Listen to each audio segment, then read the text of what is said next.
Hello मेरे प्यारे दोस्तों, कैसे हैं आप सभी। स्वागत है आप सभी का आपके गुरुजी चैनल एसपी जा पे। और आज हम लोग सीखने वाले हैं चैप्टर 3.5 के क्वेश्चन नंबर 2 से। मैंने आप लोगों को पिछले पार्ट 1 और पार्ट 2 में बहुत ही अच्छे तरीके से समझा दिया हूँ, बता दूँ। अगर आप लोग नहीं देखे हैं तो इस वीडियो के डिस्क्रिप्शन में उसका लिंक मिल जाएगा, तो आप लोग उसको देख लीजिए और सीख लीजिए, समझ लीजिए, तभी आपको क्वेश्चन नंबर 2 भी समझ में आएगा, नहीं तो नहीं समझ में आएगा। तो चलिए हम लोग क्वेश्चन नंबर 2 को पढ़ते हैं, जो क्वेश्चन नंबर 2 में क्या कहा गया और कैसे इसको हम लोग सॉल्व करेंगे। तो क्वेश्चन नंबर 2 में कहा गया है, जो ए और बी के किन मानों के लिए निम्नलिखित रैखिक समीकरणों के युग्म के अपरिमित रूप से अनेक हल होंगे। यानी कि ए और बी जो दिया हुआ है यहाँ पे, ए और बी जो है, इसका हम कौन सा मान रखें या कौन सा मान अपने मन से सोच के रखें या कुछ भी करके रखेंगे, जिससे कि ये समीकरण जो हो, दोनों समीकरण जो हो जाएगा वो अपरिमित रूप से अनेक हल हो जाएंगे। तो आप सभी को पता होगा, मैंने पहले ही क्लास मतलब बहुत पहले ही बताया था, जब अपरिमित रूप से अनेक हल होते हैं तो अनुपातों की तुलना क्या होती है, या प्रतिच्छेदी रेखा हो या समांतर रेखा हो या संपाती रेखा हो, तो ये सारे के बारे में मैंने बहुत ही पीछे डिटेल में बात किया हूँ, तो आप लोग देख सकते हैं पीछे जाके। अब देखिए, सबसे पहले इस टाइप के प्रश्न को हम कैसे सॉल्व करते हैं। इसको सॉल्व करने के लिए इस 7 को इधर लेके आ जाएंगे, तो 2x + 3y - 7 = 0 हो जाएगा, और इसको हम लोग फर्स्ट समीकरण मान लेंगे। उसी प्रकार से इसको भी इधर लेके आएंगे, तो a - b × x + a + b × y, और इस सारे टर्म को इधर लेके आ जाएंगे, तो -3a - b + 2 = 0 हो जाएगा, और इसे हम लोग सेकंड समीकरण मान लेंगे। इतना कर लेने के बाद हम लोग क्या करते हैं, तो a1 b1 c1 a2 b2 c2 ज्ञात कर लेते हैं। तो a1 देखते हैं यहाँ से कितना है, तो a1 है 2, b1 देखेंगे तो b1 है, y का कोफिशिएंट क्या हो जाएगा, वो y का गुणांक b1 हो जाएगा b1 3, और c1 क्या हो जाएगा -7। अब a2 का यहाँ देखिए, a1 b1 c1, a2 का बात करें तो a2 x में किससे गुना है, a - b से। अब b2 का बात करेंगे, फिर b2 कितना है, तो a + b। अब c2 का बात करें, c2 कितना है, तो ये -3 -b + 2। यहाँ पे जितने टर्म बच जाएंगे x और y छोड़ के, वो सारे टर्म क्या हो जाएंगे, तो c हो जाएंगे। यानी अगर दूसरा समीकरण हो तो c2 या पहला समीकरण हो तो c1 हो जाएंगे। आई होप इतना समझ गए होंगे आप लोग, और कहीं से कोई दिक्कत नहीं हुआ होगा आप लोगों को। अब हम लोग क्या करते हैं, तो यहाँ से देखिए कहा गया हम लोग को, जो इसमें a और b का हम कौन सा मान रखेंगे, a और b का कौन सा मान रखेंगे जिस ये अनेक हल होंगे। तो चलिए a1/a2 यहाँ से निकाल लेते हैं। यहाँ से a1/a2 जब आप लोग निकालिएगा तो ये क्या हो जाएगा, 2/a - b, ठीक है। और कोमा देख के b1/b2 निकालिए, ये हो जाएगा 3/a + b, और c1/c2 निकालेंगे तो ये क्या हो जाएगा, -7/- 3a - b + 2 हो जाएगा। इतना कर लेते हैं। अब इतना कर लेने के बाद देखिए, आपके सवाल में ही कहा गया है, जो ए और बी के किस मान के लिए दिए गए समीकरण के अपरिमित रूप से अनेक हल होंगे। तो यहाँ पे लिखेंगे दिए गए समीकरण के, चूँकि दिए गए समीकरण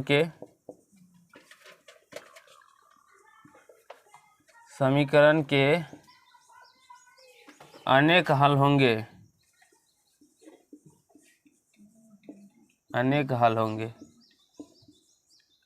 ए और बी मान निकालने के लिए हमें तो ये लिखना पड़ेगा, दिए गए समीकरण के अनेक हल होंगे। तो आप सभी को पता होगा, जो अनेक हल कब होता है, जब a1/a2 बराबर हो b1/b2 के और बराबर हो c1/c2 के। यानी कि जब वो संपाती रेखा को दर्शाता है तब उसके अनेक हल होते हैं। तो इस कंडीशन में हमारा क्या होता है, तो a1/a2 बराबर b1/b2 बराबर c1/c2। अब यहाँ से देखिए, अब क्या करते हैं, तो a1/a2 कितना है, तो a1/a2 है 2/a - b बराबर b1/b2 कितना है, 3/a + b, और c1/c2 कितना है, तो -7/- 3 - b + 2 इतना है। अब इसको क्या कर लीजिए, तो आप लोग इसके बराबर में इसको कर दीजिए, या चाहे तो इसके बराबर में इसको कर दीजिए, या तो इसके बराबर में इसको करके आप लोग मान ज्ञात कर सकते हैं। तो चलिए यहाँ से हम लोग इसके बराबर में इसके करते हैं, 2 × a - b बराबर 3/a + b। अब इसको जब हम वैसे करेंगे तो इसको क्रॉस मल्टीपल कर देंगे, तो क्रॉस मल्टीपल करने से ये 2a + 2b हो जाएगा। तो यहाँ से 3a को जब गुना करेंगे तो 3a - 3b हो जाएगा। इस 3a को हम इधर लेके आ जाएंगे, तो 2a अब प्लस में 3 है तो माइनस में 3 हो जाएगा, यहाँ से माइनस में 3b है, और ये प्लस में 2b है, तो इधर जाएगा तो माइनस में 2b हो जाएगा। तो यहाँ से -a = क्योंकि ये प्लस में है और ये माइनस में है, तो -a = 5b हो जाएगा, माइनस से माइनस कट जाएगा, a इक्वल टू क्या निकल के आ जाएगा मेरा 5b निकल के आ जाएगा। तो इतना कर लेने के बाद आप लोग को क्या करना है, अब इसको ये मतलब इसको और इसको बराबर कर दीजिए, क्योंकि ये तीनों आपस में बराबर है। तो इसको बराबर करके निकाल लीजिए, या तो इसको और इसको बराबर करके निकाल लीजिए, किसी को भी बराबर करके निकाल सकते हैं। तथा यहाँ से देखिए 3/a या दोनों में से कोई ले सकते हैं, तो चाहे आपको जो इच्छा हो वो ले सकते हैं। 2/a - b बराबर -7 बाय -3a - b + 2। अब इसको यहाँ से क्रॉस मल्टीपल कर दीजिए। क्रॉस मल्टीपल करने के बाद इसको क्या करते हैं, तो गुना कर देते हैं। तो चलिए इसको गुना करिए, तो -7 से इसको गुना करेंगे तो -7a, अब माइनस माइनस +7b हो जाएगा। अब यहाँ से इसको -7 से गुना करेंगे, -7a, माइनस माइनस +7b हो जाएगा। अब इससे फिर इसको गुना कीजिएगा तो फिर -6a, और फिर यहाँ से -2b, और फिर प्लस प्लस प्लस, और 2 से गुना कीजिएगा तो 4 आ जाएगा। अब यहाँ से देखिए -7 है और यहाँ से 6 है, इसको इधर लेके आ जाएंगे तो -7a, और इस -6 को इधर लेके आएंगे तो +6a, और यहाँ से +7 भी बचा हुआ है, इसको भी इधर लेके आ जाइए तो माइनस में इधर आएगा तो प्लस भी हो जाएगा, और यहाँ से 4 निकल के आ जाएगा। अब इतना कर लेने के बाद आप लोग को क्या करना है, तो यहाँ से -7 है और +6 है, तो ये कितना हो जाएगा, तो -a plus 9b equal to क्या हो जाएगा, 4 हो जाएगा। एक सेकेंड, चलिए फ्रेंड आगे समझते हैं इसको। यहाँ से हम लोग क्या करेंगे, तो इसका मान रख लेंगे। तो मान रखने के बाद आप लोग देख सकते हैं यहाँ से a का मान, इसको आप थर्ड समीकरण में मान सकते हैं, ठीक है। अब यहाँ से देखिए -a है, तो -a का मान कितना है, 5b है, तो यहाँ से a का मान 5b है, तो यहाँ से क्या हो जाएगा -5b प्लस 9b बराबर 4। अब इतना आप लोग लिख लीजिए इसको, या इसकी सूट ले लीजिए, मैं आगे अभी बताऊंगा यहाँ पे आप लोग को। एक सेकेंड, तो चलिए फ्रेंड यहाँ पे आप लोग हम समझते हैं। यहाँ पे देखिए -5b प्लस 9b है, तो ये आपस में घट जाएंगे तो क्या हो जाएगा, यहाँ से 4b बच जाएगा, 4b बराबर क्या हो जाएगा, 4 हो जाएगा। तो b का मान कितना निकल के आएगा, 4/4, यानी कि 1 निकल के आ जाएगा, b का मान 1 निकल के आ जाएगा। तो b का मान रख दीजिएगा, b का मान समीकरण 3 में रखने पर, समीकरण 3 में रखने पर आप लोग लिख लीजिएगा। अब यहाँ से a बराबर क्या है, 5b, 5 गुना 1, तो यहाँ से a बराबर क्या निकल के आ जाएगा, 5, और b का मान 1 निकल के आ गया। तो आई होप ये समझ में आ गया होगा और कहीं कोई दिक्कत नहीं हुआ होगा। इसे नोट कर लीजिए जल्दी से। मैं अभी आप लोगों को क्वेश्चन नंबर 2 के दूसरे प्रश्न बताता हूँ। चलिए फ्रेंड हम लोग क्वेश्चन नंबर 2 के दूसरे प्रश्न को समझते हैं। तो क्वेश्चन नंबर 2 में भी उसी प्रकार का प्रश्न है, आप लोग खुद से बनाने का प्रयास कीजिएगा, लेकिन फिर भी मैं आप लोग को बताता हूँ। यहाँ पे देखिए क्वेश्चन नंबर 2 में कहा गया है कि के किस मान के लिए निम्नलिखित समीकरण का कोई हल नहीं है। कोई हल नहीं है, निम्नलिखित समीकरण का जो हल है वो नहीं निकल पाता है, यानी कि कुछ भी हल नहीं है।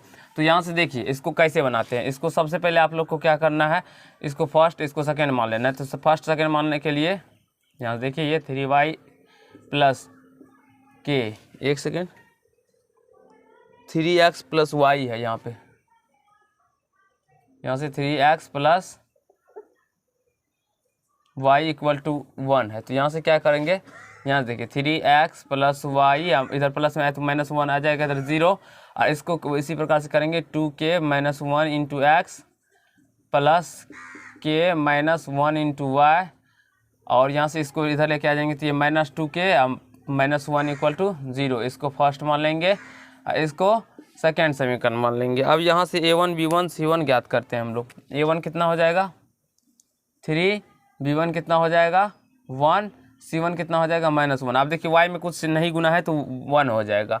अब उसी प्रकार से a2 गुना निकालेंगे तो ये हो जाएगा 2k - 1, b1 निकालेंगे तो ये क्या हो जाएगा k - 1, और c1 कितना हो जाएगा -2k - 1। अब इतना निकाल लेने के बाद इसमें कहा गया है जो दिए गए रैखिक समीकरण का कोई हल नहीं है। दिए गए जो समीकरण दिया गया इसका कोई हल नहीं, के किस मान के लिए दिए गए रैखिक समीकरण का कोई हल नहीं। लेकिन चूंकि दिए गए रैखिक समीकरण का कोई हल नहीं, दिए गए रैखिक समीकरण का कोई हल नहीं है, कोई हल नहीं है। अब कोई हल नहीं होता है तो आप सभी को पता होगा जी a1/a2 करते हैं बराबर v1/v2 करते हैं और नॉट इक्वल टू c1/c2, यानी a1/a2 बराबर v1/v2 होता है लेकिन c1/c2 के बराबर नहीं होता है। अब इतना कर लेने के बाद यहाँ से आप लोग a1/a2 कर लीजिए। a1 कितना है 3, अब a2 कितना है 2k-1 बराबर b1 कितना है 1, अब b2 है k-1।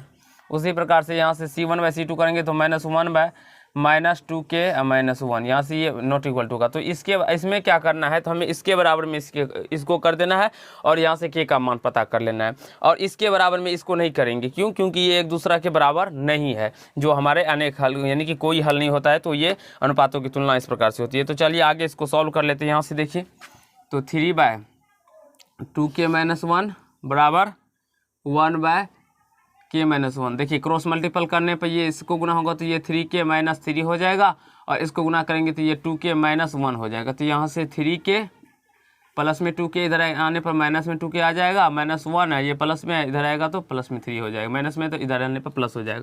तो यहाँ से 3k में से 2k जाएगा तो k इक्वल टू 2 निकल के आ जाएगा। तो आई होप आप सभी को समझ में आ गया होगा, कहीं से कोई दिक्कत नहीं हुआ होगा क्वेश्चन नंबर 2 के 1 नंबर और दूसरे नंबर प्रश्न में। अब क्वेश्चन नंबर 3 में कहा गया है जो प्रतिस्थापन और वर्गीकरण विधि से हल कीजिए और किस विधि को आप अधिक उपयुक्त मानते हैं। तो आप लोग वर्गीकरण विधि और प्रतिस्थापन विधि मैंने आप लोग को बहुत ही अच्छे तरीके से बताया हूं। अगर नहीं देखें तो पीछे की वीडियो को डिस्क्रिप्शन बॉक्स में लिंक दिया गया है, सारे वीडियो को देखिए और समझने का प्रयास कीजिए और अपने से बनाने का प्रयास कीजिए प्रतिस्थापन और वर्गीकरण विधि को। और अगर समझ जाते हैं बन जाते हैं आप लोग तो कमेंट कर दीजिएगा। तो और पूछा जाता है कि कौन सा विधि उपयुक्त है, यानी कि आप लोग को जो अच्छा लगे बनाने में वो विधि लिख दीजिएगा। तो धन्यवाद। आज के पार्ट में इतना ही करेंगे, नेक्स्ट पार्ट में आगे के प्रश्न को समझने का प्रयास करेंगे और उसे भी अच्छे तरीके से समझने का प्रयास करेंगे। धन्यवाद।